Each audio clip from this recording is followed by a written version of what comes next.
Regardez où vivent les Marocains, regardez dans quelle situation ils se trouvent, regardez les enfants, ils sont à la rue, c'est une honte. Ce citoyen n'est qu'un exemple parmi tant d'autres. Derrière lui, des milliers de Marocains se battent pour survivre.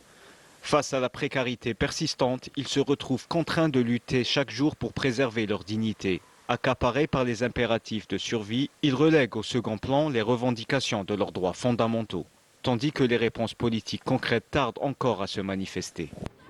Alors que certains pays s'affrontent entre eux, nous livrons une guerre silencieuse contre notre propre pays. Si nous revendiquons nos droits, nous serons immédiatement envoyés en prison.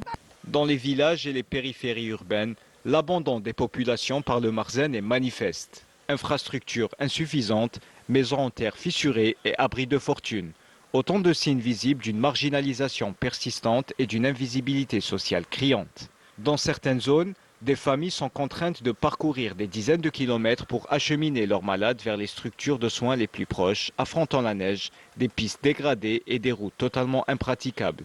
Ces scènes devenues récurrentes révèlent l'ampleur d'une crise sociale qui dépasse largement la simple question des moyens. Nous sommes conscients que le responsable est corrompu et qu'il doit rendre des comptes devant la justice.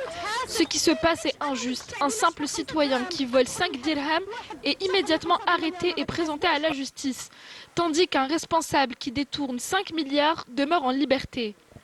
Chaque jour, ces citoyens livrent un combat silencieux pour la survie et la dignité. Pris entre l'urgence du quotidien et l'attente de solutions durables, les réponses politiques se font attendre, trop souvent tard.